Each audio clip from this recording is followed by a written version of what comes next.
Hey everyone, hope you're doing great. Welcome back to my channel.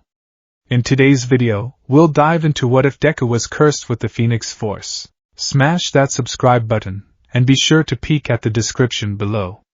Let's begin. The air in the unforeseen simulation joint was thick with the coppery tang of blood and the acrid dust of pulverized concrete. For Izuku Midoriya, it was the sound that defined his personal hell, the wet, rhythmic thud of the Numa's fists against his teacher's body.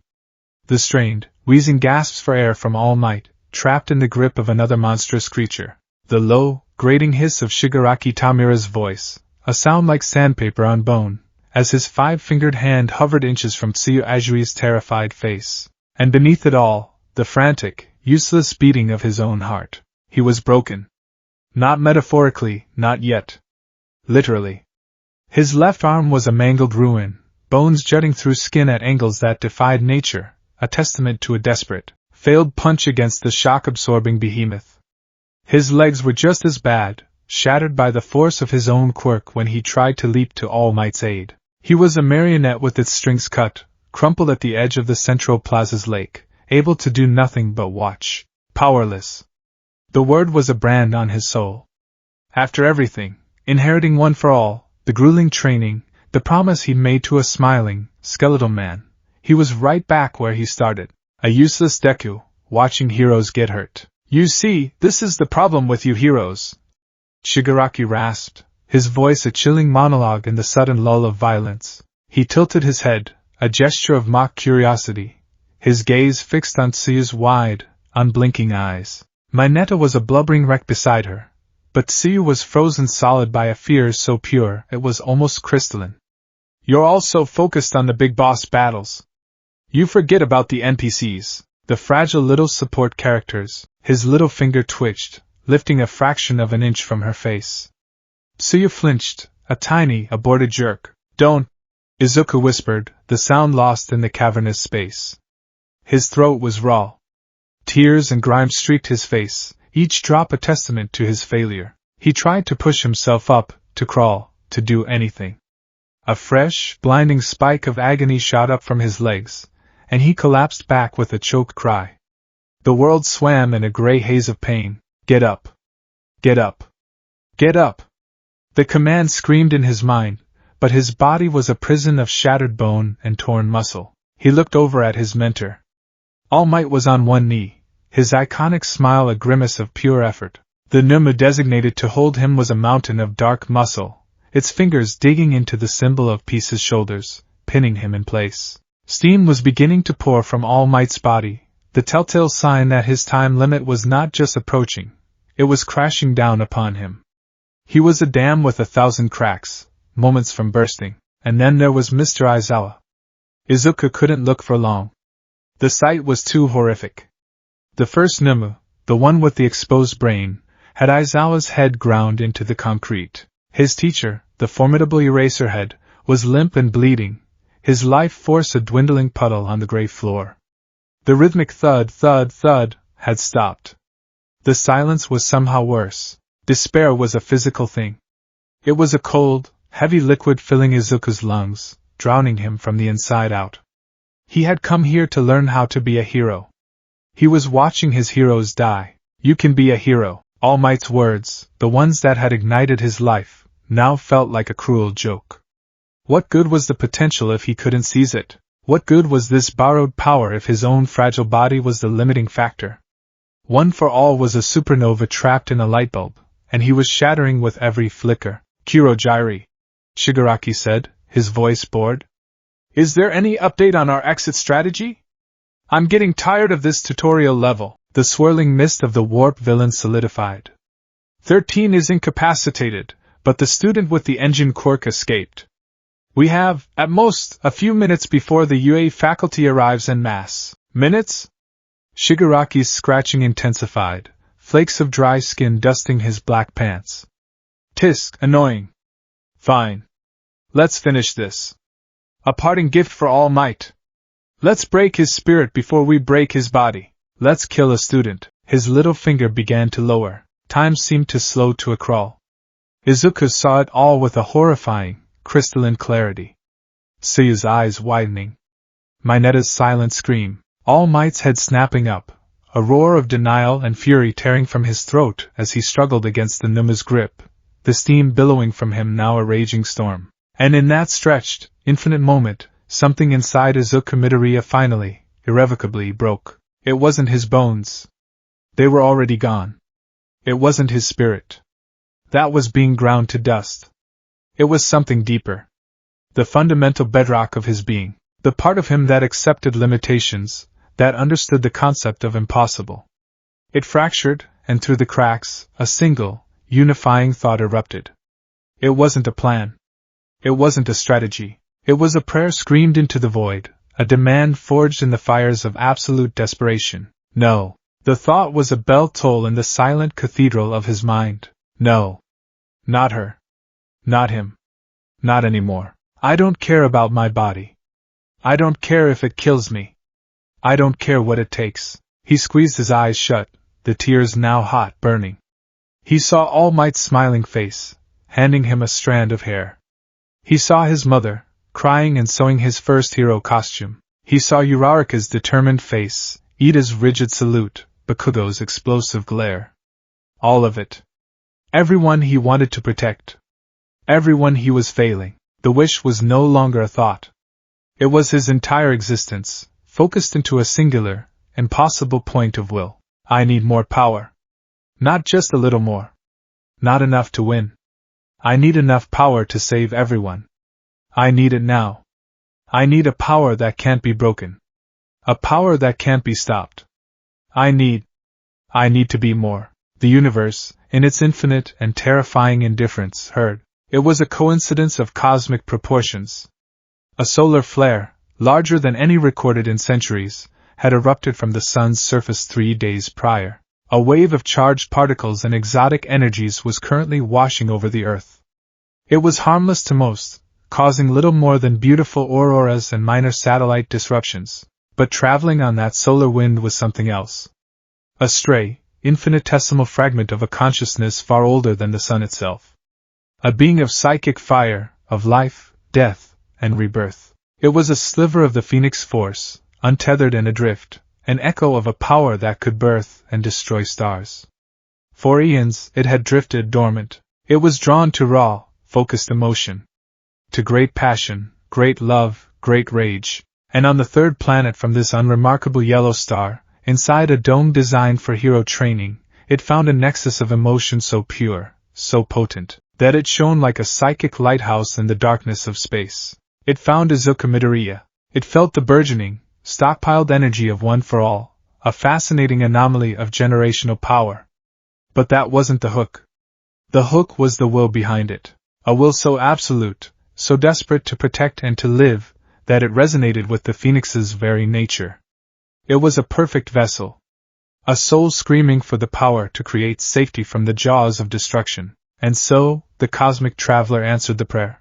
A single, invisible mote of golden energy, riding a wave of solar radiation, passed through the specialized glass of the USJ dome as if it weren't there. It ignored the chaos, the villains, the heroes. It had a singular destination. It spiraled down, an unseen meteor, and struck Izuku Midoriya squarely in the chest. For a moment, nothing happened. The world was still in slow motion. Shigaraki's finger was a millimeter from Tsuya's skin. Then, for Izuku, the world went white-hot. It was not the searing pain of his broken bones. That pain was a distant memory, instantly erased. This was a heat that didn't burn. It was the heat of a forge, the heat of a star being born. It flooded every cell, every nerve, every synapse. It felt like his blood was being replaced with liquid sunlight.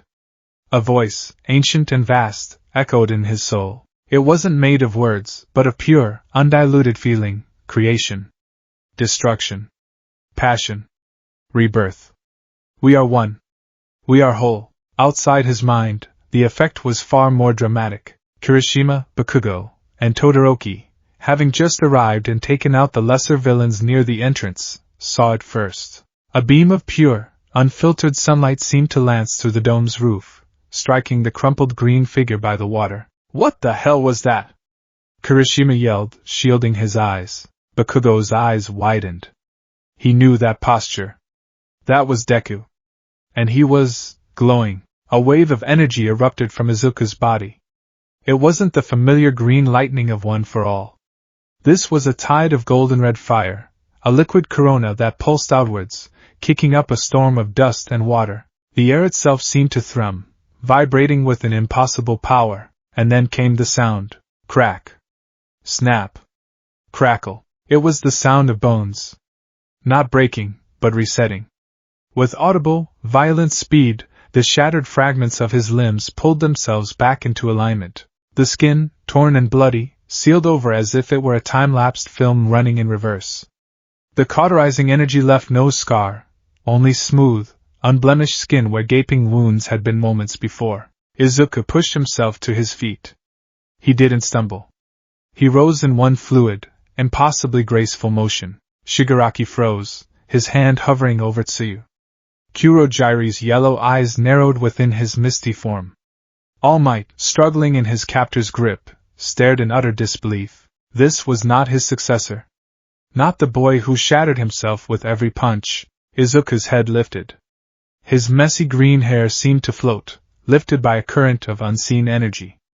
And his eyes, his kind, ever-expressive green eyes were gone. In their place were two burning orbs of pure, molten gold, glowing with the intensity of miniature suns.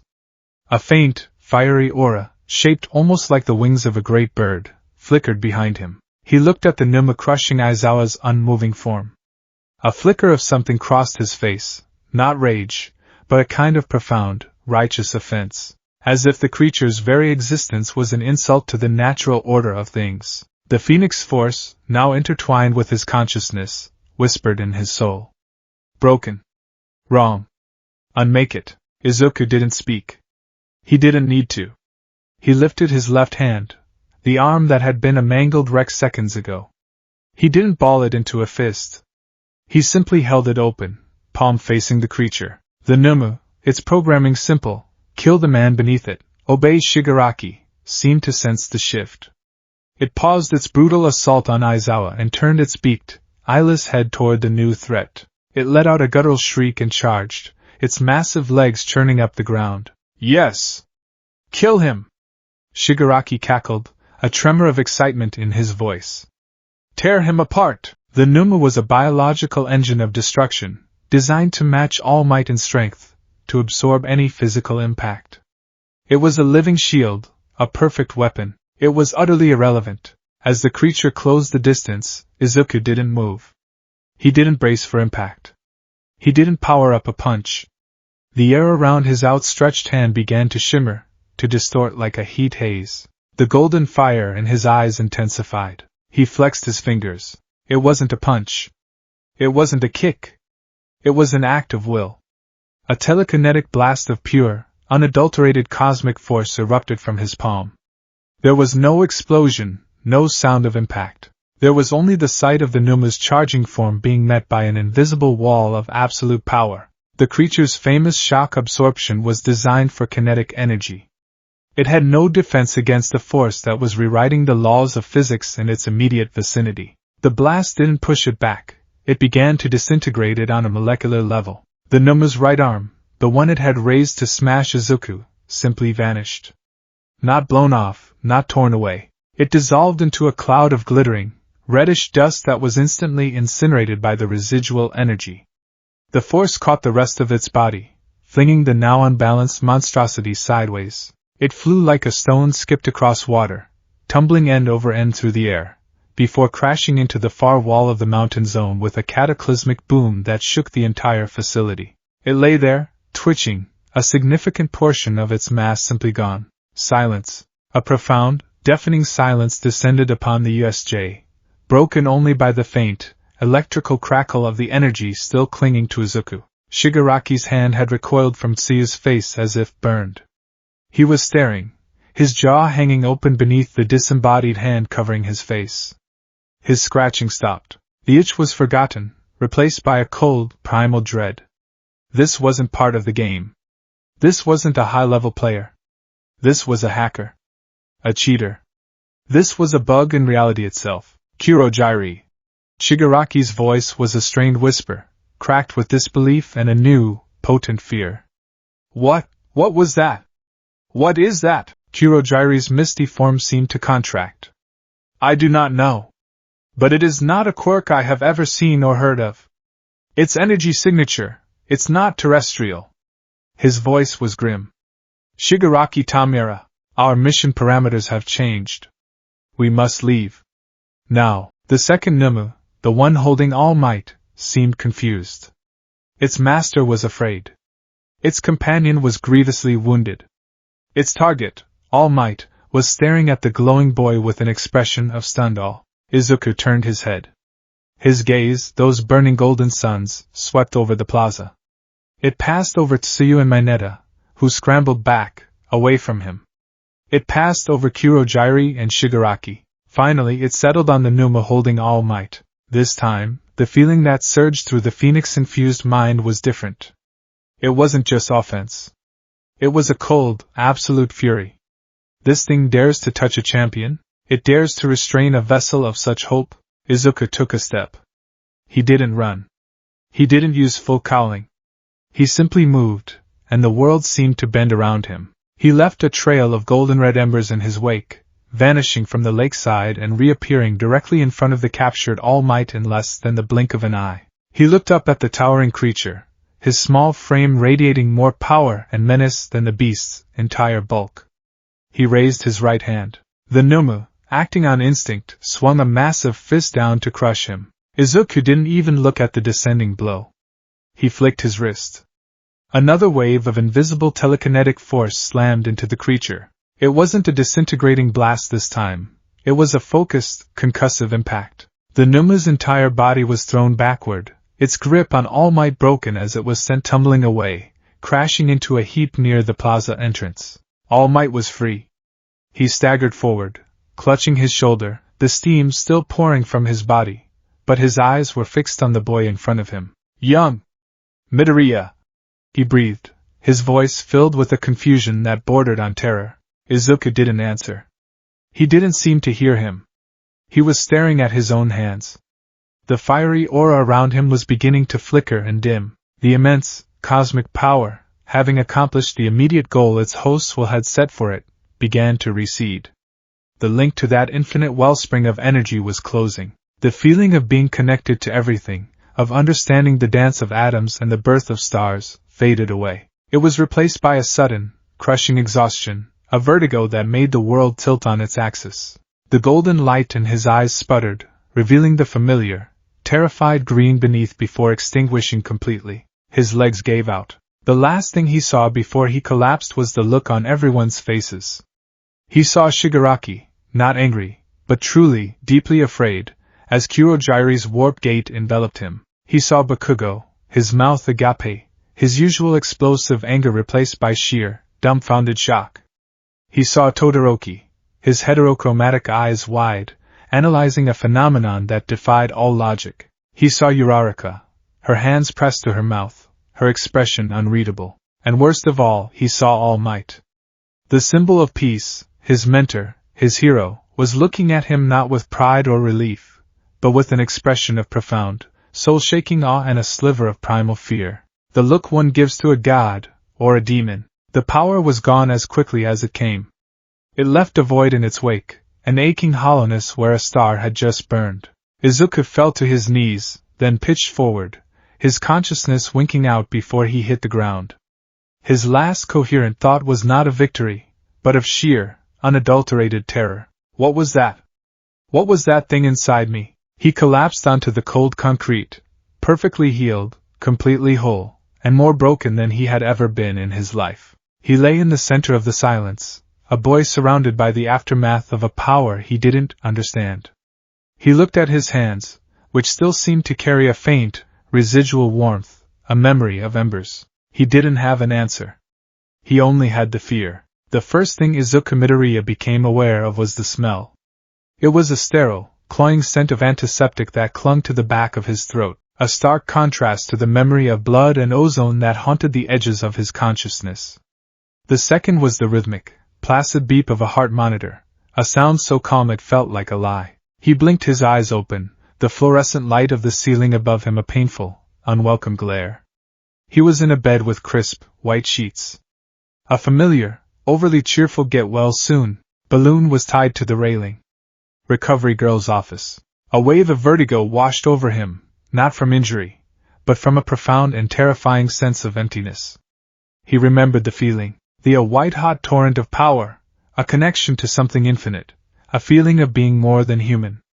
Now there was just hollowness. A silence in his soul where a star had briefly burned. He sat up with a gasp, his hands flying to his own body, patting down his arms, his legs. There was no pain. No casts, no bandages, no lingering ache of shattered bones. He was completely, utterly whole. It was the most horrifying thing he had ever experienced. Easy now, dearie. You gave us all quite the scare. The voice belonged to Recovery Girl. She was sitting in her usual chair, but her posture was anything but usual. Instead of her typical knitting, her hands were clasped tightly in her lap, and her gaze was sharp, analytical, and deeply unsettled. Recovery Girl, what? Izuku's voice was a dry rasp. My arms, my legs, they were broken beyond any normal means of healing. She finished for him, her tone grim. I saw the security footage. By all rights, you should be in a full-body cast for the next month, even with my quirk. But when they brought you in, there was nothing to heal. She stood and walked over to a terminal, her short legs moving with a heavy purpose. She tapped a few keys, and a complex series of graphs and numbers appeared on the screen. His medical chart. Your vitals are perfect, she said, and the way she said perfect made it sound like a curse. Heart rate, blood pressure, cell regeneration rates. They aren't just healthy, they're impossibly optimal, like a medical textbook illustration, not a real human being. And your energy levels. She trailed off, shaking her head. When I tried to use my quirk on you, just to check for internal bruising, it was strange. It felt like trying to pour a cup of water into the ocean. There's an energy in you, Midoriya, a wellspring so vast I couldn't even find the bottom.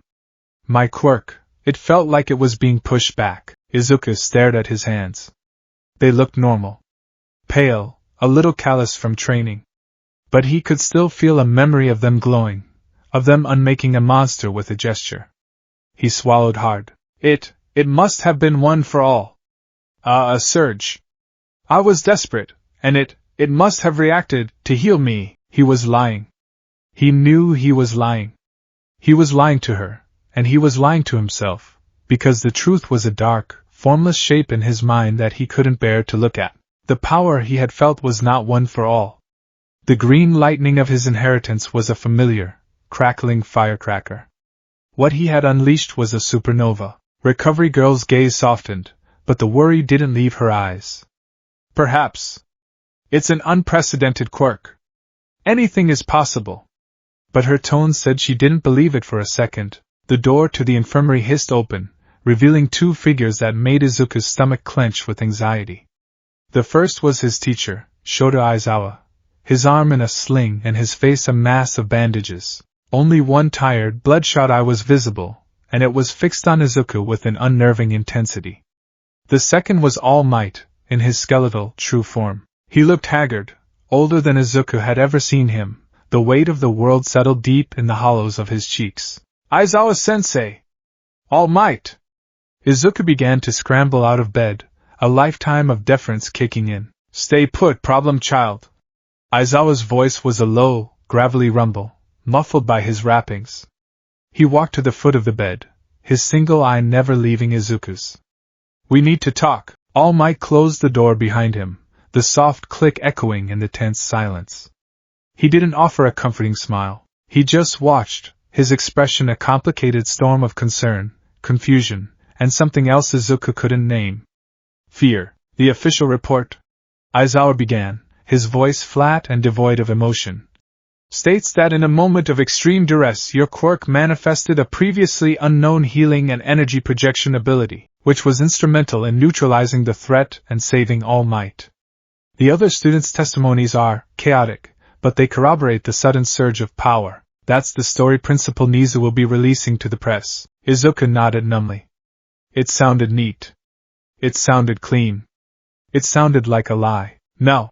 Aizawa leaned forward slightly, his posture radiating a dangerous calm. "You're going to tell me what really happened?" Izuku's breath hitched. That's what happened. My quirk, it went out of control. Don't. Aizawa cut him off, his voice dropping to a near whisper that was more menacing than any shout. "I was there, Midoriya. I was conscious for most of what that thing did to me, and just before I blacked out I saw you. I saw your eyes. I saw that fire. I've seen hundreds of quirks. I can erase them just by looking at them. But what you used, that wasn't a quirk. It felt ancient. It felt wrong." All Might finally spoke, his voice heavy with a weariness that seemed to sink into the very floorboards. "Young Midoriya. Izuku. I know One for All. I held it for 40 years. It can break you. It can empower you. It can be passed on. What it cannot do is heal you instantly from mortal wounds and disintegrate a purpose-built anti-me monstrosity with a wave of your hand. What you did, it saved me. It saved all of us. But it was not one for all." The walls of Izuku's denial began to crumble. He looked from Aizawa's single, accusing eye to All Might's pleading, terrified gaze. They weren't angry. They were scared. And they were scared of him. The desperate need to make them understand, to make them see he was still the same person, warred with the stark, abject terror of admitting the truth. A truth he didn't even understand himself. "I don't know," he finally whispered, the words tasting like ash. Tears welled in his eyes, hot and shameful. "I really don't know. I was on the ground. I was broken. I saw Shigaraki about to kill Tsu. Ajiri-san. I saw the Numa on top of you, Sensei. I saw All Might, running out of time. And I just wished." He looked down at his hands again, half expecting them to burst into flames. "I wished for more power. For enough power to save everyone. I wished it with everything I had. And then, something answered. It was a voice. Not a voice, a feeling. Like the sun was inside me. It felt warm and strong. And then it was gone, and I was just me." He was sobbing now, quiet, choked sounds of a boy completely out of his depth. "I'm sorry. I'm so sorry. I don't know what it is. I don't know how to control it." All Might moved then, sitting on the edge of the bed. He hesitated for a moment before placing a bony hand on Izuku's shoulder. The touch was grounding, a familiar anchor in a sea of terrifying unknowns. "It's all right, my boy," he said softly, though his eyes were still filled with deep-seated dread. "It's all right. We'll figure this out. Together." Aizawa let out a long, slow breath. "Nise has already classified this as a top-level security issue. For now, no one outside of this room, the principal, and a select few knows the full story. You will continue your classes. You will act as if everything is normal. But you will be under constant observation. And you will attend mandatory quirk counseling sessions with me and Hound Dog. Understood?" "Yes, Sensei," Izuku mumbled, wiping his eyes on the sleeve of his medical gown. "This does not leave this room," Aizawa reiterated, his gaze sweeping from Izuku to All Might to Recovery Girl. "The last thing we need is for the public, or worse, the villains, to learn that a UA first year is host to an unknown, godlike power he can't control. The consequences would be catastrophic." The return to the newly implemented dorm system at Heights Alliance was surreal. The attack on the USJ had fast-tracked its opening, the school deciding it was the only way to ensure student safety. For most of Class 1A, it was a source of excitement and nervous energy, a new chapter in their school lives. For Izuku, it felt like a cage. His classmates greeted him with a strange mixture of relief, awe, and a subtle, unspoken distance. They had all seen it. They had seen the golden fire. They had seen the effortless, terrifying display of power. They clapped him on the back, Kirishima calling it supermanly, Kaminari joking about his secret ultimate move, but their eyes didn't quite meet his, and they kept a subconscious, fractional extra bit of space around him, as if he were a live wire. He unpacked his room in a daze, the familiar All Might posters and action figures feeling like relics from another person's life. The man on the posters was smiling, a symbol of simple, righteous strength. Izuku felt like a fraud. He was a container for something alien and volatile. That night, sleep offered no escape. He dreamed of fire. He dreamed of soaring through stardusted nebulae, of watching galaxies spiral into being, of feeling the life pulse of entire planets. He felt an immense, overwhelming love for all of it, a parental adoration for the very concept of existence. And with it, a terrible, logical clarity. He saw sickness. He saw entropy. He saw the inevitable decay. And he felt the urge, as natural as breathing, to cleanse it. To burn away the dying parts to allow for new, stronger growth. It was not malicious. It was gardening on a cosmic scale. He woke up sweating, his sheets twisted around him, his heart pounding. The room was cold, but he felt a faint, residual warmth under his own skin. An ember left over from the dream forge. It was in the following days that the whispers began. It wasn't a voice in his ears. It was more insidious than that. It was a thought that would slide into his mind, fully formed, feeling as natural as his own, yet fundamentally other. It was a warm, golden certainty that bloomed in his chest when he wasn't expecting it. The first time was in the hallway between classes. He saw a third-year student Trip, sending a stack of books scattering across the floor. A group of her friends laughed, good-naturedly, as they helped her pick them up. It was a normal, mundane moment, but as Izuku watched, the thought slid into his consciousness, smooth as silk. They are so fragile. The feeling that came with it was one of profound, aching compassion.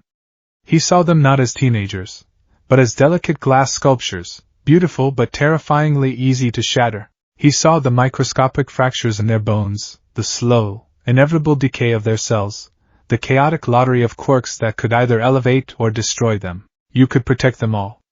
The thought was seductive, a gentle promise. Their bodies are so weak. Their lives so short. You could mend their flaws. You could make them stronger. You could make them safe, permanently. Izuku flinched, physically shaking his head as if to dislodge the thought. It faded, leaving behind a faint echo of its terrible, benevolent logic. He hurried to his next class, his skin crawling. The quirk counseling sessions were a special kind of torture. They took place in one of the school's advanced training facilities, Ground Gamma, a labyrinth of industrial pipes and girders. It was just him, Aizawa, and an unnervingly silent hound dog. The goal today is simple, Midoriya, Aizawa said, his voice echoing in the vast space. Replicate it. Under controlled circumstances. I can't, Izuku stammered, wringing his hands. I don't know how. It just happened. Then make it happen, Aizawa replied, his tone unyielding. The worst thing you can have in a fight is an unpredictable weapon. Right now, you are an unpredictable weapon. So we will push you. We will add stress until it appears. Hound Dog is here in case you lose focus. The sessions were grueling. Aizawa would come at him relentlessly, using his capture weapon, forcing Izuku to rely solely on One for All. He pushed him to his limits, trying to recreate the desperation of the USJ. But the golden fire refused to appear. All he managed to do was strain his muscles and confirm, over and over, that his control of One for All was still shaky at best. The whispers, however, grew more frequent. He pushes you because he fears you, the voice would hum when Aizawa landed a particularly hard blow. He wants to cage a star. How foolish. Izuku would grit his teeth, focusing on the green lightning of OFA, trying to drown out the golden hum. The incident happened during what was supposed to be a simple cool-down exercise with the rest of the class. They were running obstacle courses in pairs at Gym Beta. The mood was light, competitive. For a moment, Izuku felt almost normal. He was neck and neck with Siro, dodging pillars and leaping over walls. He was so focused on the race, on the familiar burn of OFA at 5%, that he didn't see the strand of tape that had missed its mark on a previous run, and was now lying limply on the ground. His foot caught. He went down hard, skidding on the padded floor with a grunt of pain and surprise. Siro, realizing what happened, immediately stopped and turned, a look of apology on his face. Whoa, Midoriya! My bad, man, I'm so sorry! It wasn't a big deal. It was an accident. But in that split second, a flicker of pure, undiluted annoyance shot through Izuku. I was winning. That was clumsy. It hurt. It was a normal, petty, human thought. The entity within him did not see it that way. It registered the stimulus. Host has been impeded. Host has experienced pain due to external carelessness. And it responded, not with the cosmic fury of the USJ, but with a proportionate, pinprick surge of its power. The annoyance in Izuku's mind was met with a wave of golden heat. The padded mat beneath his hand, where he'd braced his fall, didn't just get warm. It sizzled. The synthetic material bubbled and melted, turning into a black, viscous slag that smoked with an acrid smell. The reinforced concrete beneath it cracked, a spider web of hairline fractures spreading out from his palm, each line glowing with a faint, orange light for a brief second before fading. The change in atmosphere was instantaneous. The cheerful chatter of the gym died. Everyone stopped what they were doing and stared. Izuku snatched his hand back as if he'd been burned, his eyes wide with horror. He stared at the smoking, melted patch of floor, at the cracked concrete beneath. "Holy crap, dude!" Ciro exclaimed, his eyes wide. "What was that? Did you superheat the floor?" Izuku scrambled to his feet, his mind racing for an excuse. I'm so sorry. It was my quirk. I lost control of the output. When I fell, I must have channeled one for all into my palm by accident. It's still really unstable. I'm so sorry." He bowed repeatedly, his face flushed with a mixture of shame and terror. Aizawa, who had been observing from the sidelines, was at his side in an instant. His gaze was sharp, missing nothing. He looked at the melted floor, then at Izuku's panicked face. "Enough, Midoriya," he said, his voice low but firm. "Go see recovery girl. Get your hands checked." He then addressed the rest of the class. "Training is over for today. Hit the showers." Now, no one argued. They filed out, casting nervous, sideways glances at Izuku. All except for Bakugo. He stood frozen, his red eyes narrowed, staring at the damage. He wasn't looking with awe or fear, he was looking with a dawning, furious suspicion. He knew Deku's quirk. He knew its destructive, bone-breaking power. This quiet, intense heat? This was something new. Something alien. And he didn't like it one bit. As Izuku hurried out of the gym, Aizawa's order ringing in his ears, he felt a sick knot of dread in his stomach. He hadn't just lost control. For that brief, terrible moment, he hadn't even realized he was doing it. The power had acted on his behalf, on a whim, on a flicker of irritation. It was an extension of his will he hadn't willed. The incident solidified his isolation. He began eating his lunch on the roof, avoiding the crowded cafeteria. He'd make excuses to skip group study sessions, claiming he needed to focus on his quirk control. He was polite, but distant. A ghost haunting the edges of his own class. His friends, of course, noticed. It was Uraraka and Ida who finally cornered him after class, their expressions a mixture of determination and worry. "Midoriya-kun," Ida began, chopping the air with his hand in his typical, rigid fashion. "We have noted a significant decline in your social interactions and a marked increase in anxious behaviors. As your friends and class representatives, we must insist you tell us what is troubling you." Uraraka's approach was softer, her round face etched with genuine concern. "Deku-kun, are you okay? You've been really quiet since the USJ. We're all worried about you. You can talk to us, you know." Izuku looked at their faces, at their honest, open concern, and it felt like a physical blow. He wanted to tell them. He wanted to break down and confess everything, to share the terrifying burden of the star burning inside him. But then he saw it again. The fragility. He saw Uraraka's hopeful smile, and imagined it turning to fear. He saw Ida's earnest sense of justice, and imagined it twisting into condemnation. What would they do if he told them he was host to an entity that wanted to fix them, to unmake the world in the name of a twisted cosmic love? What if he lost control right here, right now, and melted the hallway floor, or worse, he couldn't risk it. He couldn't risk them. "I'm fine," he said, his voice flat. He couldn't meet their eyes. "Just tired. Aizawa-sensei has me on a really tough training schedule for my quirk. I just need to focus. But to neglect your friendships is illogical." Ida pressed. Proper camaraderie is essential for heroics. I'm not neglecting anyone. Izuku snapped, his voice sharper than he intended. I'm just busy. I have to go. He pushed past them, ignoring the hurt and confused looks on their faces. He walked quickly down the hall, his fists clenched so tightly his knuckles were white. The guilt was a cold, heavy stone in his gut. He was pushing away the very people he had nearly died to protect.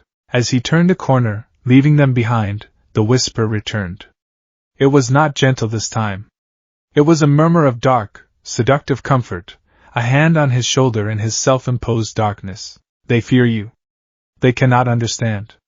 You are beyond them now. The thought wrapped around his aching heart, not as a threat, but as a profound, terrible truth. They couldn't understand the power he wielded. They couldn't comprehend the scale of the entity that slept within him.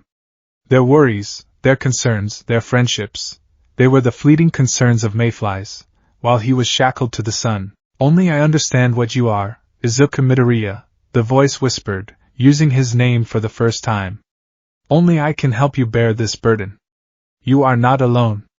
You have me. He stopped in the empty hallway, leaning his forehead against the cool glass of a window. He looked at his reflection. For a split second, a trick of the light, he thought he saw his eyes flash with a faint, golden glow. He squeezed them shut, a single tear tracing a path down his cheek. He was alone.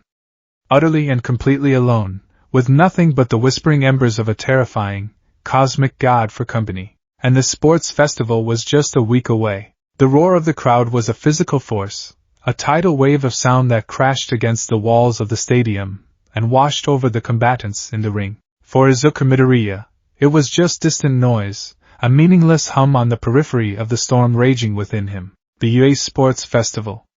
The grandest stage for an aspiring hero, a chance to announce oneself to the world. For Izuku, it was a tightrope walk over a volcano. He had somehow managed to get this far. The cavalry battle had been a nightmare of claustrophobia and forced teamwork, the whispers in his mind a constant, unhelpful chorus. They follow you because they sense your power, the voice had soothed when his team was under pressure. But they are weak. A burden. You could win this alone in a single heartbeat. He had fought it down, focusing on his friends, on the strategy, on the familiar, painful surge of one for all.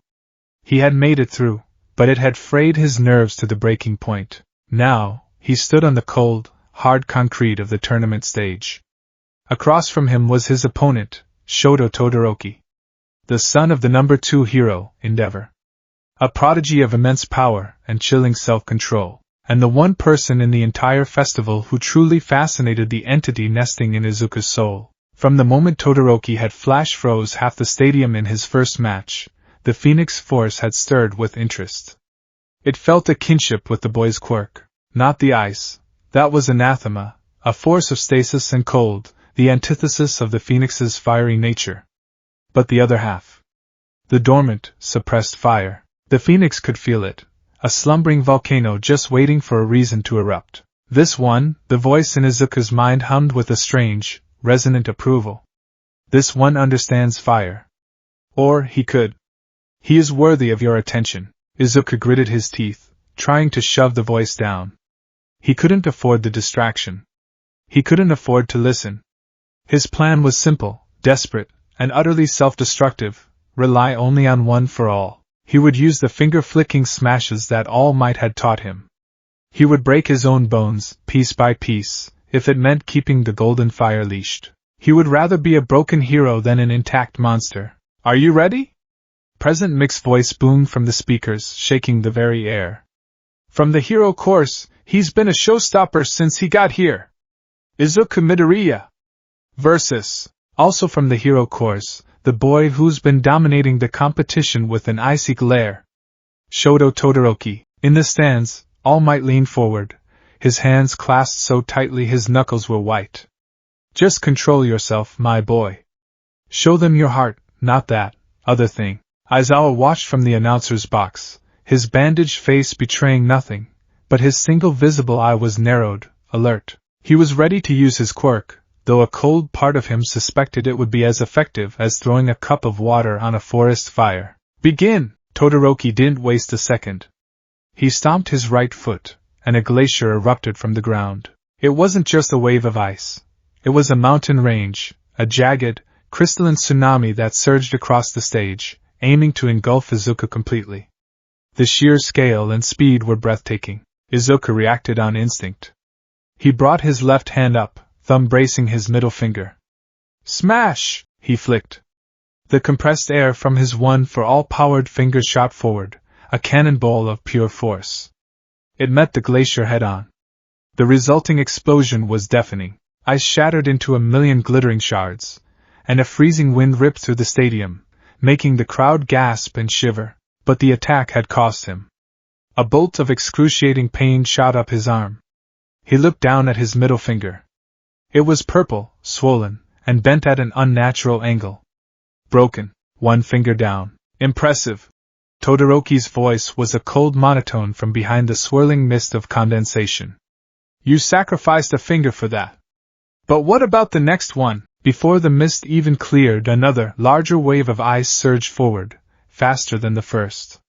Todoroki wasn't giving him a moment to breathe. Izuku switched hands, bracing his right index finger. I have to do this. This is my power. The one I chose. Smash! Another flick. Another explosion of force, another shattered glacier. And another broken finger. The pain was a familiar, sickening companion now. He could feel the bones grinding against each other. This is foolish, the voice whispered, a note of disappointment in its tone. You are a vessel of infinite power, and you cripple yourself with this primitive technique. Why break your body when you can simply command the ice to melt? Shut up! Izuku muttered under his breath, cradling his mangled hand. Todoroki was relentless.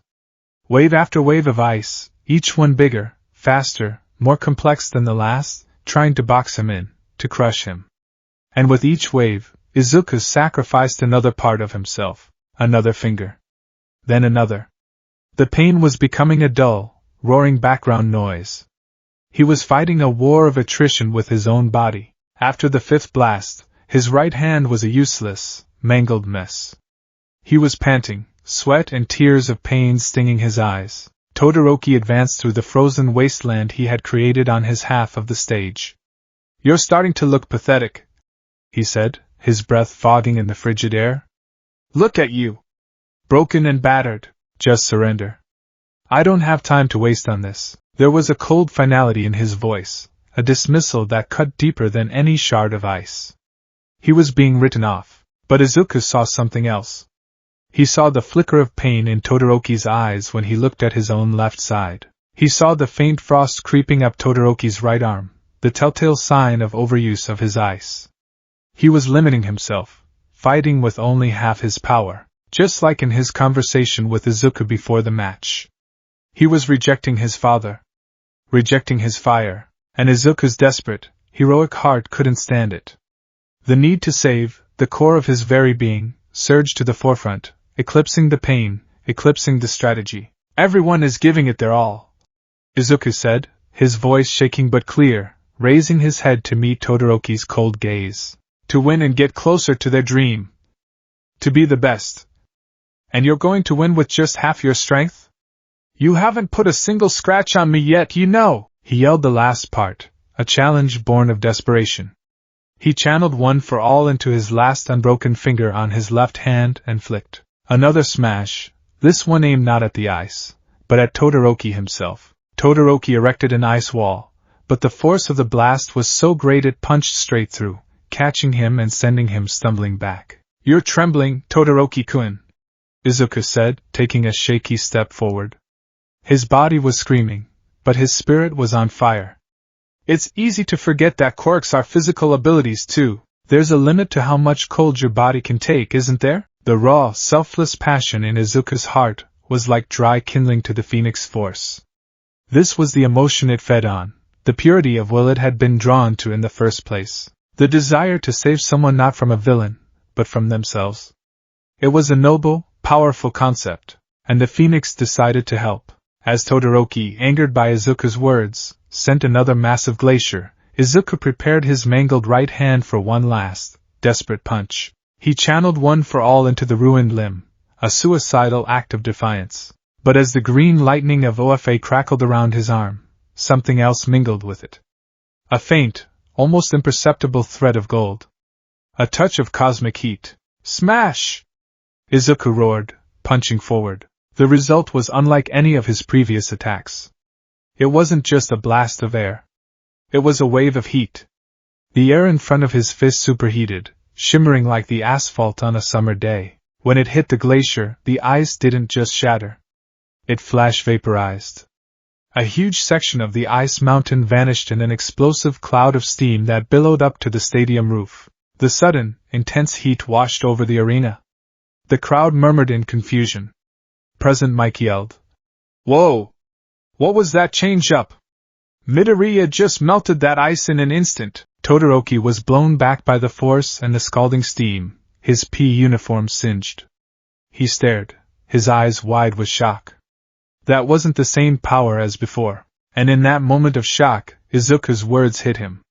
"It's your power, isn't it?" The memories came flooding back. His mother's anguished face. The smell of boiling water. His father's cruel, obsessive training. The pain. The hatred. And Izuku, standing before him, broken and bleeding, screaming for him to accept himself. A torrent of emotion, of rage and grief and a desperate need to win, broke through Todoroki's iron control. And with it came the fire. With a primal scream, his left side exploded in a column of brilliant orange flame. The frost vanished from his body, replaced by a roaring inferno that licked at the sky. The crowd erupted. "He's using his fire!" In the stands, Endeavor stood up, his own fiery mustache blazing. "Shutu! Yes! Finally! You have finally accepted your purpose!" Izuku smiled, a genuine, bloody grin of triumph. He had done it. He had reached him, but inside his head, the Phoenix Force rejoiced for a different reason. Yes. The voice was no longer a whisper. It was a triumphant, resonant chord. He accepts his nature. He embraces the flame. A kindred spirit. It felt the mortal fire from Todoroki, a beautiful, passionate, but ultimately limited thing. It was like a candle flame seeing a bonfire for the first time. The phoenix was delighted, and it wanted to show its own fire in return. A gesture of kinship. Of greeting. The golden threads in Izuku's energy system, no longer content to just assist, surged forward. Izuku's triumphant smile faltered. He felt a sudden, dizzying rush of power, far beyond anything One for All had ever produced. The familiar green lightning around him sputtered and was consumed, replaced by a swirling aura of golden-red energy. The pain in his broken hands vanished, not healed, but simply rendered irrelevant, a sensation too small to register in the face of the cosmic power flooding him. His eyes, which had been a determined green, began to glow. First with a faint gold, then brighter, until they were two miniature, burning suns. "Todoroki-kun," Izuku started to say, but the voice that came out wasn't entirely his. It was deeper, layered, echoing with an ancient power. "That is a beautiful fire, but it is so very small." Todoroki's eyes widened in confusion and a dawning fear. This wasn't the Midoriya who had been screaming at him moments ago. The look on his face was no longer one of heroic encouragement. It was one of ancient, pitying appraisal. The phoenix's voice now roared in Izuku's mind, drowning out his own thoughts, his own will. He denies his full potential. He still holds back. His fire is born of anger, not passion. He does not understand. Show him. Show him what true fire is. Show him power. Izuku's consciousness was swept away in the tide. He felt like a passenger in his own body. He felt the entity's immense, terrifying logic. Todoroki was a fledgling. He needed to be taught. He needed to see the sun to understand his own candle flame. He needed to be pushed past his limits, broken down, and reborn in a greater fire. It was an act of terrible, cosmic love. He lifted his right arm, the one that had been a mangled pulp. The skin smoothed over, the bones snapped into place with an audible crack, all signs of injury incinerated by the internal fire. He balled his hand into a fist, not to punch, but to focus the energy. The heat in the arena became oppressive.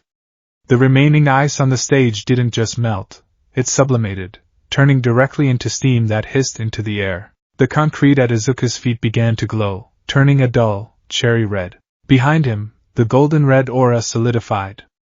It grew, expanded, taking on a shape that defied comprehension. For a split second, the entire stadium saw it, imprinted on their retinas like a camera flash. The unmistakable, terrifying silhouette of a colossal, fiery raptor, its wings spread wide enough to blot out the sky, its eyes twin stars of cosmic fury. The dark phoenix had not been born. Not yet. But its shadow had fallen. Midoriya! Aizawa screamed, his eyes wide with horror, his quirk completely useless against this thing. Young Midoriya, no! All Might roared, surging to his feet, but it was too late. Izuku, or the being wearing his body, unleashed the attack. It wasn't a punch. It was a wave of pure, unadulterated power. A torrent of cosmic fire and telekinetic force erupted from him, a focused blast that was less an attack and more a rewriting of reality in a direct line towards Todoroki. The fire wasn't orange or yellow. It was a blinding, white gold, the color of a star's core. Todoroki, in a desperate, instinctual act of self-preservation, threw up a wall of ice with his right hand and a wall of flame with his left, unleashing all his power at once. His defense was annihilated. The ice wall was not broken, it was unmade, its molecular bonds torn apart. The wall of fire was not pushed back, it was consumed, swallowed whole by the greater, more primal flame, like a tributary flowing into the ocean. The white gold torrent of phoenix fire struck the stage in front of Todoroki, not even grazing his body directly. The result was cataclysmic. The reinforced concrete of the tournament stage didn't crack or shatter. It disintegrated.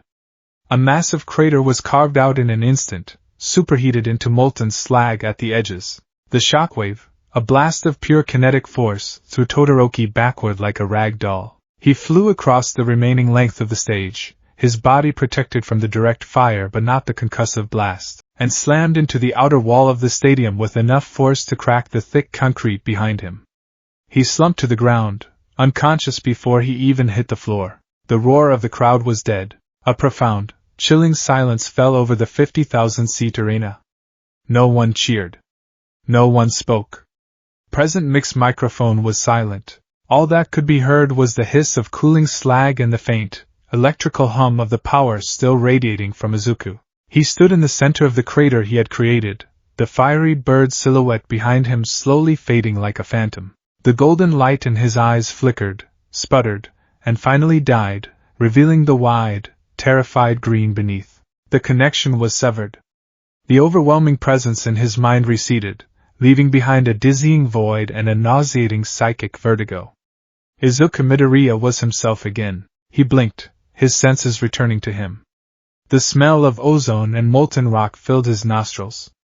He looked down and saw the glowing, glassy crater at his feet. He looked across the ruined stage, and saw Todoroki's crumpled form at the base of the wall. He saw Cementos and Midnight rushing onto the stage, not to announce a winner, but to check for a pulse, their faces pale with shock. He looked at his hands. They were whole. Perfect. Unbroken, and he began to tremble. The horror of what he had done washed over him. He hadn't saved Todoroki. He had brutalized him. He had wanted to show him that his power was his own, and instead, he had shown him a power so monstrous it made quirks seem like children's toys. He had become the very thing he feared. He looked up at the stands, at the sea of silent, staring faces. He saw his classmates, their expressions a mixture of awe and raw, primal fear. He saw All Might, his face a mask of utter devastation, finally understanding that his successor was cursed with something far beyond his comprehension. He saw Endeavor, the number 2 hero, looking not at his defeated son, but at Izuku, his fiery bravado completely extinguished, replaced by a look of stunned, fearful disbelief. Izuku's breath hitched, a sob catching in his throat. He had won the match. He had won it so utterly and overwhelmingly that it had silenced the world. And in doing so, he had lost everything. He had revealed the monster inside, and he knew, with a certainty that chilled him to the bone, that things would never, ever be the same. The silence that followed Izuku's victory was a living entity. It was heavier than any physical weight, a smothering blanket of awe and terror that pressed down on the entire stadium. The match was declared over, a formality lost in the stunned stillness. Medical teams, their movements seeming unnaturally slow and cautious, had stretchered an unconscious Todoroki off the field. Izuku was escorted away by a grim-faced Aizawa, not to the victor's waiting room, but down a series of sterile, unmarked corridors deep beneath the stadium. He walked like an automaton, his gaze fixed on the floor, his body moving but his mind still trapped in the molten crater of the arena. The feel of that immense, cosmic power was a phantom limb, an echo of sensation that made his own skin feel tight and foreign. He could still hear the phoenix's triumphant roar in the recesses of his memory, a sound of terrible, righteous joy that made him feel sick to his stomach. The door Aizawa led him to was heavy, soundproofed steel. It hissed open to reveal a small, featureless gray room. The only furniture was a simple metal table and 2 chairs. Sitting in one of them was All Might, in his skeletal form. He looked like he had aged a decade in the last 10 minutes. The hollows under his eyes were dark pits of exhaustion and dread. "Sit down, Midoriya!" Aizawa's voice was flat, but it held a new, harder edge. The problem child moniker felt like a gross understatement now. Izuku sat, his movements stiff. He couldn't bring himself to look at All Might. The shame was a physical barrier, a wall of glass between them. He had taken his mentor's dream, the sacred torch of one for all, and twisted it into something monstrous on the world's biggest stage. The door hissed open again, and Principal Niza entered. The small, mammalian creature's usual cheerful demeanor was gone, replaced by a chillingly serious, analytical calm. His black, beady eyes were fixed on Izuku, and for the first time, Izuku felt the true weight of the high-spec quirk behind that gaze. He felt dissected, analyzed, and categorized. The official story. Niza began without preamble, his paws clasped neatly on the table. Is that the emotional stress of the fight, combined with your opponent's powerful fire quirk, created a feedback loop with your own energy stockpiling quirk? This resulted in a one-time, explosive release of thermal and kinetic energy. A quirk singularity event. It's a plausible, if rare, phenomenon. It will be logged, studied, and eventually accepted as an anomaly. He paused, letting the fabricated reality settle in the room. Now that the fiction is established, let us discuss the facts. His gaze sharpened. The energy signature we detected from your outburst was extraterrestrial. It did not match any known quirk factor on the planet. Furthermore, the sheer scale of the energy release was, to put it mildly, impossible. The heat generated was comparable to the surface of a small star, and the kinetic force was sufficient to have leveled this entire stadium had it not been so precisely focused. You did not just defeat your opponent, Midoriya-kun. You violated several fundamental laws of thermodynamics. Every word was a nail in Izuku's coffin. He squeezed his eyes shut. Young Midoriya. All Might's voice was a ragged whisper, filled with a pain that tore at Izuku's heart. My boy, you have to tell us. You have to tell us everything. What is this power? Where did it come from? What is happening to you? The desperate plea in his mentor's voice shattered the last of Izuku's composure. The dam broke. I don't know. The words ripped from his throat in a choked sob. He buried his face in his hands, his shoulders shaking. I don't know what it is. It started at the USJ. I was broken, everyone was in danger, and I wished for power. And something came. He began to confess everything, the words tumbling out in a frantic, terrified rush. The voice in his head. The dreams of fire and stars.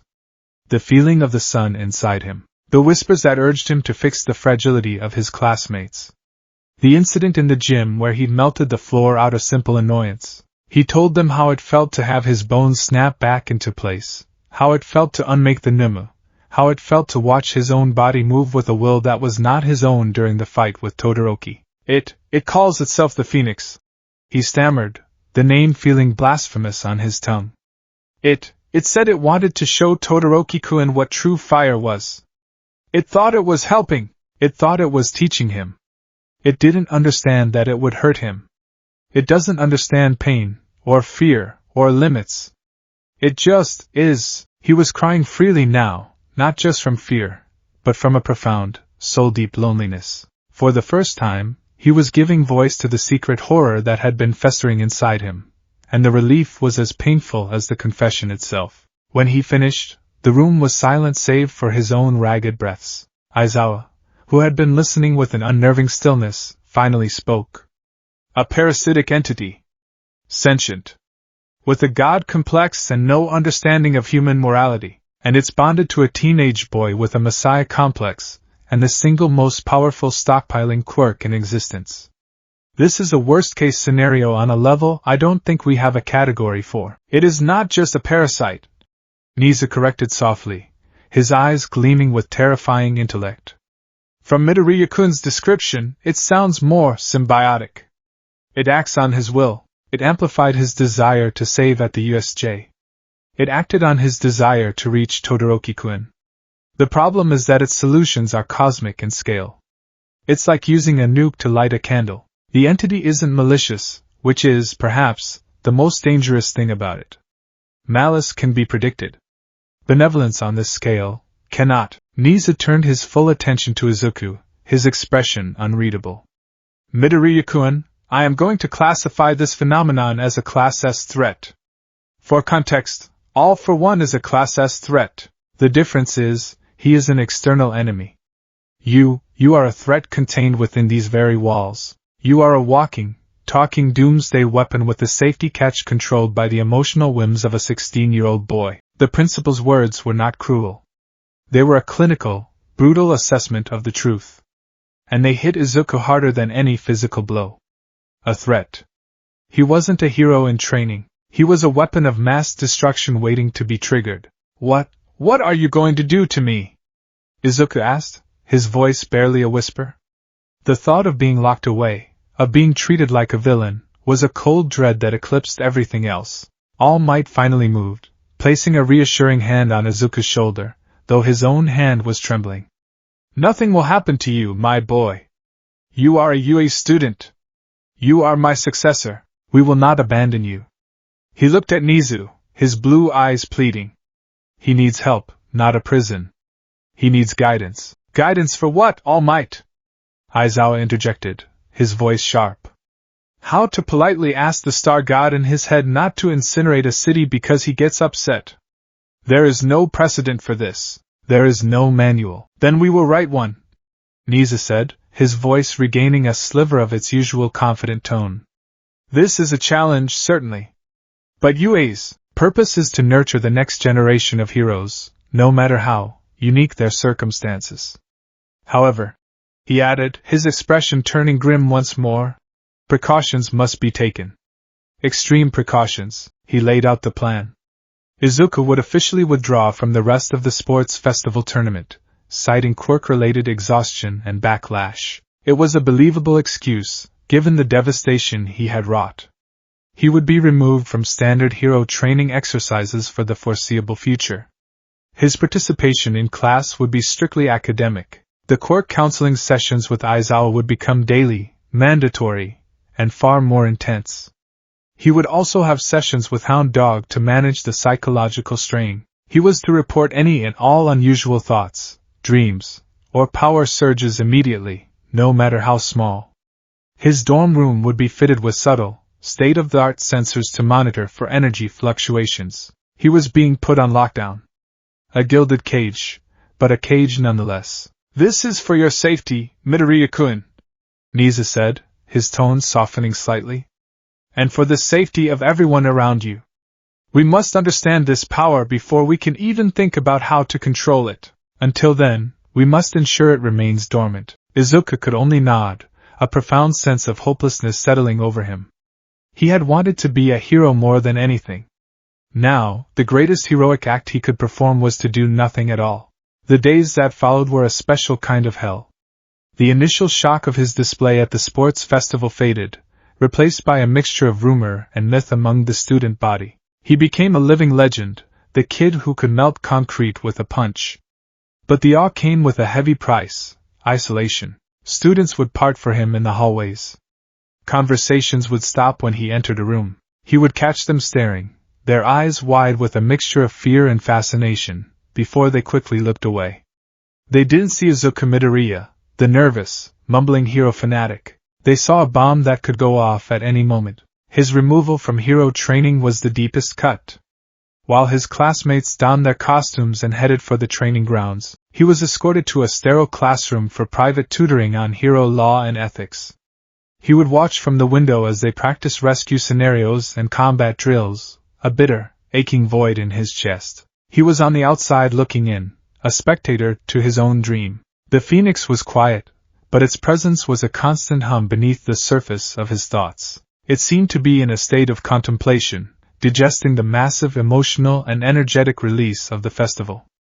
But the isolation was fertile ground for its influence. It fed on his loneliness, on his despair. "They cage you," the voice would murmur as he sat alone in the library, trying to study. He would look up and see his friends laughing together at a distant table, a tight knot of jealousy and sorrow forming in his throat. "They fear your potential. They seek to stifle you, to make you small and safe and predictable. They're trying to help me," Izuku would whisper back to the empty air, his knuckles white as he gripped his pencil. "Help you?" The Phoenix's tone was one of pitying disbelief. "They are trying to put out the sun. They see your light and call it a wildfire. They cannot comprehend that you are meant to burn brightly." The counseling sessions with Aizawa were brutal. They took place in a specially reinforced underground chamber, dubbed the kiln by some of the faculty with a gallows sense of humor. The goal was no longer to replicate the power, but to suppress it. Aizawa would push him, verbally and physically, trying to trigger an emotional response, while Izuku's entire focus was on clamping down, on staying calm, on burying any flicker of anger or frustration deep inside himself. It was exhausting. He felt like he was holding his breath underwater for hours on end. He built walls around his own emotions, becoming a placid, unreadable mask. "That's not control, Midoriya," Aizawa told him after one particularly draining session, his voice laced with frustration. "That's repression. You're building a dam. And dams eventually break." The sessions with Hound Dog were even more difficult. The R-rated hero would push him to talk about his feelings, his fears, his dreams. But how could Izuku explain the terrible, seductive logic of the Phoenix? How could he admit that a part of him, a dark, lonely part, was tempted by its whispers of ultimate power and purpose? "Let me show you what you can truly do," the Phoenix would offer during these sessions, a siren song of freedom. "These walls cannot hold us. This school, this city, this world, it is a sandbox. We could build castles. We could build a better world, a safer world. One without villains, without pain, without fear. All it would take is the will to act." He would leave the sessions feeling more isolated than ever. The secrets he was keeping a toxic poison in his veins. His friends tried to break through. Uraraka would leave snacks outside his door. Ida would send him meticulously organized study notes. Kirishima would try to invite him to work out. He would thank them politely, refuse their offers, and retreat back into his self-imposed prison. He was afraid of what might happen if he let his guard down, if he allowed himself to feel too much joy or camaraderie. What if a moment of laughter triggered a surge of power? What if a friendly spar ended in another crater? The distance grew. He saw the hurt in their eyes turn to a resigned sadness. They were moving on, growing stronger, while he was stuck in place, a monument to a power too great to wield. One evening, he was sitting on the floor of his room, staring at his All Might posters. The smiling face of the symbol of peace felt like an accusation. "He gave you his power," the Phoenix whispered, its voice soft and conspiratorial. "One for all. A noble gesture. But it is a candle flame. We are a star. Why do you cling to the lesser light? He is a relic of a dying age. A broken man who represents a broken system. He's my hero," Izuku choked out, his voice thick with emotion. "He could not save you from your own weakness," the Phoenix countered, its logic cold and sharp. "He could not save his teacher. He could not defeat All for One without sacrificing himself. His methods are inefficient. They are built on self-sacrifice, on pain, on loss. It is a philosophy of martyrdom." The entity's presence grew stronger, the warmth spreading through his chest. It showed him a vision in his mind's eye. Not of fire and destruction, but of order. It showed him a world where a benevolent, watchful guardian prevented crime before it happened, A world where natural disasters were tamed by telekinetic force, where disease was burned out on a cellular level. A world of absolute peace, enforced by absolute power. His power. There is a better way, the phoenix hummed, the promise of it an intoxicating balm on his lonely soul. A world where no child has to watch their hero be broken. A world where no one has to feel the powerless despair you felt at the USJ. We can build it. Together. You only need to let go of their fear. Let go of their limitations. Let go, and let me guide you. He looked at his hand, and for a moment, he let himself imagine it. The power to end all suffering. The power to create a true utopia. It was the ultimate expression of his desire to save everyone. It was a hero's dream, magnified to a terrifying, cosmic scale. It was a curse named hope. He curled his hand into a fist, a single, hot tear rolling down his cheek and sizzling on his skin, evaporating in a wisp of steam. The cage Nisa had built for him wasn't just made of concrete and sensors. It was made of his own fear. And the phoenix was whispering that the only way to be free was to burn it all down. The city of Hosa smelled of rain and fear. A fine, persistent drizzle slicked the streets, making the neon signs of the shops and restaurants bleed into shimmering, distorted puddles on the asphalt. It was a city holding its breath. The news was full of it, sightings of the hero killer Stain. Heroes were being targeted, attacked, and left for dead in the dark alleys that crisscrossed the city like a web. For Izuku Midoriya, it was supposed to be a week of observation, not participation. While his classmates were out on their first internships, Uraraka with Gahead, Kirishima with Fourth Kind, Bakugo with the explosive Best Jeanist, he had been assigned a special chaperone placement with the veteran hero, Gran Torino.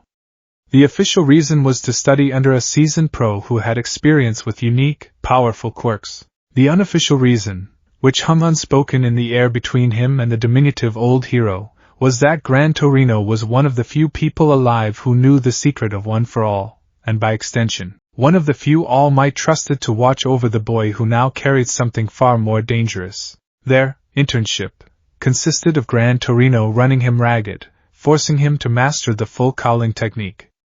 It was a miserable, bruising, but blessedly straightforward process. It was about his body, his control, his quirk. For a few precious days, he could almost forget the cosmic entity sleeping fitfully in his soul. He focused on the green lightning, on the familiar pain of overworked muscles, and pushed the memory of golden fire to the back of his mind. But the phoenix was never truly gone. It was a low hum beneath the surface, a patient, watchful presence. It observed Gran Torino's methods with a detached, almost academic curiosity. He trains your vessel, not your essence, it would murmur as Izuku collapsed, bruised and exhausted, after another session of ricocheting around the hero's dilapidated apartment. He teaches you to punch harder, a primitive, inefficient solution. Why strike when you can simply move things? Izuku ignored it. He had to. This was his path. This was the power of All Might, the legacy he was meant to carry. It was grounded. It was human. The illusion of normalcy shattered with a single, frantic text message. He was on a bullet train with Gran Torino, heading back from a patrol route, when his phone buzzed. It was a string of map coordinates. Nothing else. But the sender was Tenya Ida. Izuku's blood ran cold. He knew what this meant. Ida's older brother, the Turbo Hero Ingenium, had been one of Stain's most recent victims, crippled for life. Ida had chosen his internship in Hosa for one reason, revenge. Gran Torino, Izuku began, his voice tight with panic. Before he could finish, the train lurched violently. An explosion rocked their car, followed by the screech of metal on metal. A Nomu, a pale, multi-limbed creature with the same dead eyes as the ones from the USJ, had smashed into the side of the train, tearing a gaping hole in the wall. Chaos erupted. Passengers screamed. Gran Torino was in action instantly, a yellow blur as he launched himself at the creature. Another pro-hero on the train, Endeavor's sidekick Burnin, began evacuating civilians, and Izuku was frozen. Not by fear, but by a terrible, paralyzing choice. His duty was here. The civilians, the Noma. But his friend. Ida was walking into a death trap. The Phoenix stirred, awakened by the sudden spike of his adrenaline and panic. Danger. Threats. The vessel is conflicted. Go! Gran Torino yelled, his voice cutting through Izuku's paralysis as he dodged a sweeping blow from the Nomu. This is a coordinated attack. The city is swarming with these things. Find the source. I'll handle this. It was the permission Izuku needed. With a surge of green lightning, he leaped from the torn-open train car, landing on a nearby rooftop. He pulled out his phone, his mind racing. The coordinates were close. An alleyway, just a few blocks away. He is walking to his death, the Phoenix whispered, its tone not of warning, but of cold, logical assessment. His emotions, grief, rage, have compromised his tactical judgment. He will be purged. Not if I get there first, Izuku growled, pushing more power into full cowling. He leaped across the rooftops, the city a blur of wet neon below him. The distant sounds of fighting and sirens were a symphony of disaster. He arrived just in time to see the nightmare unfold. In the narrow, filth-strewn alley, illuminated by the flickering red light of a faulty sign, the hero killer Stain stood over the fallen forms of Ida and the pro-hero native. Ida was on the ground, his armor pierced, blood pooling beneath him. Stain's serrated blade was raised, poised to deliver a final, fatal blow. Both you and your brother are fakes. Stain's raspy voice echoed off the brick walls. Driven by selfish desires. You don't deserve the title of hero. Izuku didn't think. He acted. With a roar, he activated One for All at 5% and launched himself down the alley.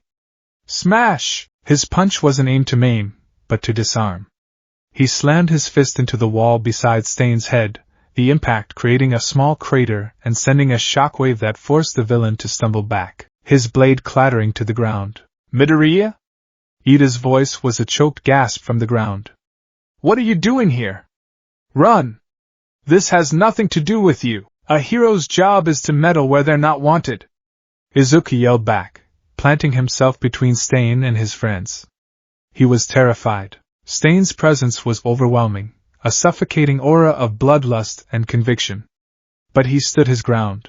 The fight was a desperate, brutal affair. Izuku's newfound mastery of full cowling allowed him to move with a speed that surprised Stain, but the hero killer was a master of combat. His movements were unpredictable, his skill with his blades terrifying. Izuku managed to land a few blows, but he was on the defensive. Then Todoroki arrived, drawn by the commotion and Izuku's distress signal. The battle shifted. Ice and fire filled the alley, forcing Stain to constantly adapt. It became a frantic 3-on-1 battle, but Stain was a force of nature. He was more than a villain, he was an ideology given flesh. With a horrifying burst of speed, he evaded a blast of fire from Todoroki, licked his blade after nicking Izuku's arm, and the world went numb.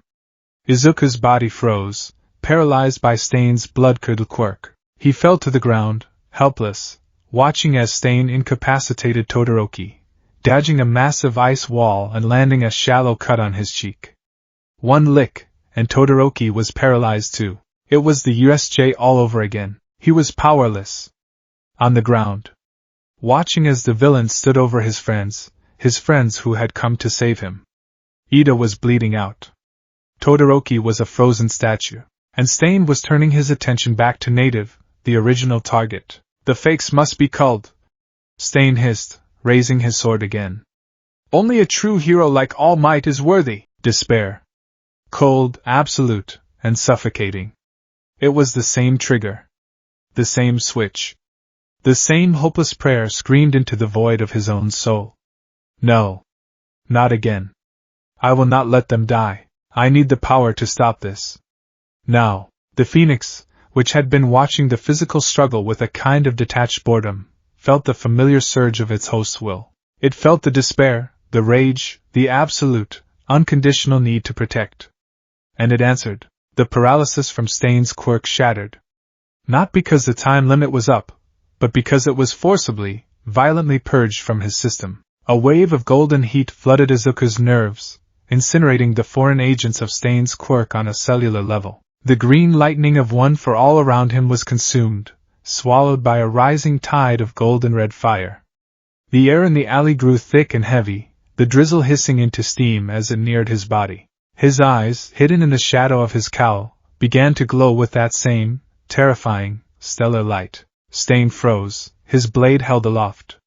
He spun around, his instincts screaming at him. The boy he had just paralyzed, the one he had dismissed as another well-meaning but ultimately weak child, was getting to his feet, and the killing intent that was rolling off him now was 1,000 times more potent than his own. It wasn't the bloodlust of a killer. It was the absolute, righteous fury of a god. You talk of culling the fakes. Izuku's voice was a low, resonant baritone, layered with the phoenix's ancient power. You talk of worthiness. You who delight in bloodshed. You are a sickness, a flaw in the system. He took a step forward. The ground beneath his boot didn't crack. It glowed, the asphalt momentarily turning soft and molten before hardening again. Stain, for the first time in a long time, felt a sliver of genuine fear. What is this quirk? This is not a quirk, Izuku replied, his voice calm and terrible. This is a solution. This time, the phoenix was not just acting on a surge of will. It was in sync with Izuku's consciousness. His despair had opened the door wide, and the entity had stepped through, merging with his thoughts, his desires. He wasn't a passenger anymore. He was the pilot of a starship, and the phoenix was its engine, and it began to show him things, the seduction of destruction. The phoenix didn't offer him a simple vision this time. It laid out a grand, terrible, and beautiful argument in the space of a single heartbeat. It peeled back the skin of the world and showed him the cancer beneath. It showed him Stain, not as a single man, but as a symptom. A symptom of a society that produced villains, a world where heroism was a reactive, inefficient plaster on a festering wound. Why fight villains one by one? Why struggle to save lives in an alleyway when the entire system was designed to produce more alleys, more victims, more stains? It showed him a vision of a world without villains. Not a world where they were imprisoned in Tartarus, a drain on resources, a constant, lingering threat. No, it showed him a world where the potential for such villainy was eradicated. A world cleansed by a final, merciful fire. Why struggle to save one life at a time? The voice whispered, its logic seductive and flawless. It is like trying to empty the ocean with a cup. Burn away the sickness itself. One final, cleansing fire, and then eternal peace. A perfect world built from the ashes of this flawed one. A world where no one would ever have to feel the way you do right now. The argument was terrifyingly compelling. It was the ultimate expression of his heroic desire. To save everyone. Not just the people in this alley, but everyone forever. All it would cost was one terrible, final act of destruction. To become a destroyer, to be the ultimate savior. He saw it. He saw the beauty in its horrifying logic. The appeal of a final answer to an impossible problem. He looked at Stain, and he no longer saw a man. He saw a symbol of the sickness. And he knew what he had to do. The first cell of the cancer to be excised. Izuku raised his hand. He didn't charge. He didn't punch. He simply gestured. Stain's body was lifted from the ground as if by an invisible hand. He was suspended in the air, 10 feet off the ground, his limbs flailing uselessly. The blades fell from his grasp, clattering to the wet asphalt. What is this? Stain roared, his conviction warring with his disbelief. Some kind of telekinesis? Izuku didn't answer. He just watched, his glowing eyes filled with a terrible, sorrowful purpose. Stain's body began to glow. A faint, reddish gold aura surrounded him, clinging to him like a second skin. It started at his feet and began to slowly creep upwards. Where it touched, his hero-killer costume began to smolder and flake away into ash. The skin beneath began to shimmer, as if superheated from within. He was being unmade. Atom by atom. Disintegrated by a force he couldn't see or fight. Stop! Todoroki's voice was a choked cry from the ground. He had regained just enough feeling to turn his head, to see the horrifying spectacle. His eyes were wide with the same terror he'd felt at the sports festival. Midoriya, stop! This isn't you! Don't kill him! Ida, too, was staring, his desire for revenge forgotten, replaced by sheer horror. Midoriya, no! This is not what a hero does! Their voices were distant sounds, the pleas of mortals trying to reason with a hurricane. They are afraid, the phoenix soothed in his mind. They do not understand the necessity of this. They are still trapped in the old ways. They will thank you when it is done. They will live in the perfect world we create for them. The golden fire had reached Stain's waist. He was screaming now, a raw, agonized sound as he felt his own body being torn apart on a fundamental level. Izuku's hand trembled. The screams, they were cutting through the perfect, cold logic of the phoenix.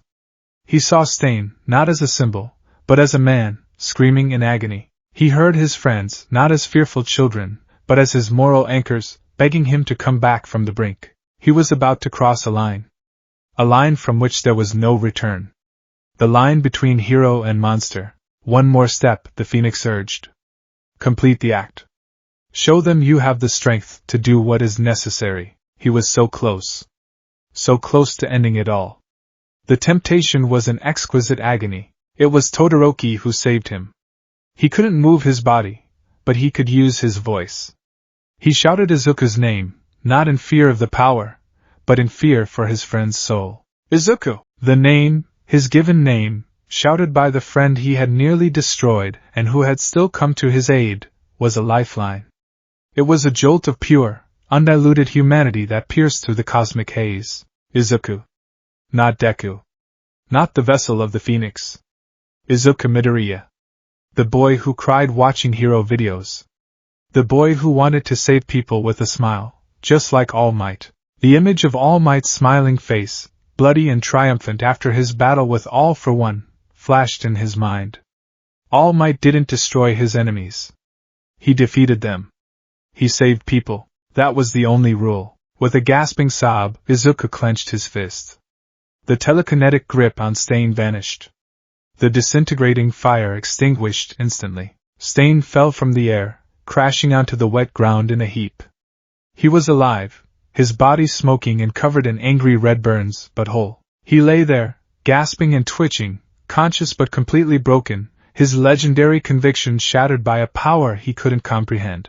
The golden fire around Izuku receded, vanishing back into his skin, leaving behind the faint, crackling green of full cowling. The light in his eyes died, leaving them wide and green and filled with self-loathing. The strength left his body, and he collapsed to his knees, his head hanging. He was panting, not from physical exertion, but from the sheer psychic strain of pulling himself back from that precipice. He stared at his hands, at the instruments that had nearly made him a murderer, and he felt a wave of nausea so intense he thought he would be sick. He had almost done it. He had almost given in to the seduction of destruction. He had tasted the appeal of playing God, and he was terrified to find that a part of him had liked it. The whispers were silent for now, but he knew they would be back. The phoenix was patient. It had offered him the apple, and it knew that one day, he might just be hungry enough to take a bite. The sound of heavy footsteps approaching broke the silence. A group of pro-heroes, led by Endeavor, rounded the corner into the alley, their faces grim. They stopped short, taking in the scene, 3 students and a pro-hero down, the hero killer defeated and burned, and Izuku Midoriya kneeling in the center of it all, trembling like a leaf in a storm. Endeavor's fiery gaze swept over the scene, his eyes lingering on the strange burns covering Stain's body, then on Izuku. He didn't understand what had happened here, but he knew, with a certainty that chilled him despite his own flames, that he was looking at the aftermath of a power that had no place in this world. And it was residing in a hero in training. A child.